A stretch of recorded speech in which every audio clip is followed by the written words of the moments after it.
ताज्या बातम्यांसाठी ABP माझाला subscribe करा आणि बेल आयकॉन प्रेस करा। पुढच्या बातमीकडे वळूया। तब्बल 6 महिन्यांनी पुस्तकांची आणि वाचकांची आज भेट झालेली आहे, कारण राज्यातली ग्रंथालये आजपासून पुन्हा सुरू झाली आहेत। वाचन प्रेरणा दिनाचा सुयोग साधून ग्रंथालये खुली झाल्याने वाचकांमध्ये आनंदाचं वातावरण आहे। वाचक आणि ग्रंथालय कर्मचारी यांच्या सुरक्षेची पुरेपूर काळजी घेतली जाते। लॉकडाऊनमध्ये बंद असलेल्या ग्रंथालयांमुळे वाचक पुस्तकापासून दुरावले होते।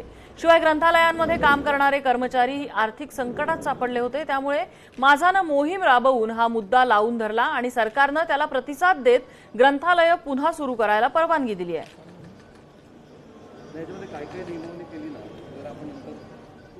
आणि माझाच्या मोहिमेनंतर राज्यातल्या इतर शहरांप्रमाणे नाशिकमधली ग्रंथालये सुद्धा सुरू झाली आहेत। त्याचा आढावा घेतलाय मुकुल कुलकर्णी यांनी। एबीपी माझाच्या कॅम्पेन नंतर आता राज्यभरातील ग्रंथालय ही सुरू झालेली आहे। आपण आता नाशिकच्या सर्वात जुन्या सार्वजनिक वाचनालयामध्ये आहोत।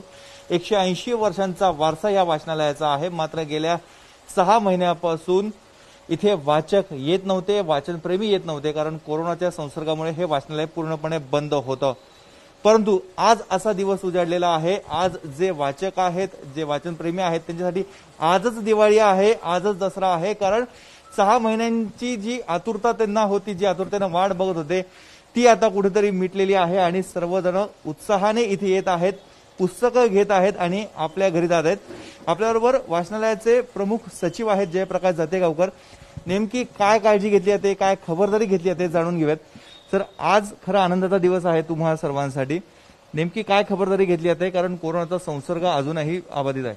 नाही, जो संसर्ग आहे त्याकरता आपण पूर्ण खबरदारी घेतो आहोत। वाचकांनाही हँडग्लोव्ज आपण देतो आहोत। त्याचप्रमाणे पुस्तकाचं बाजूला ठेवून त्यांचं सॅनिटायझेशन करून परत ती पुस्तकं आपण आणणार आहोत आणि त्यांना देण्यासाठी नवीन पुस्तकं या ठिकाणी ठेवली आहे।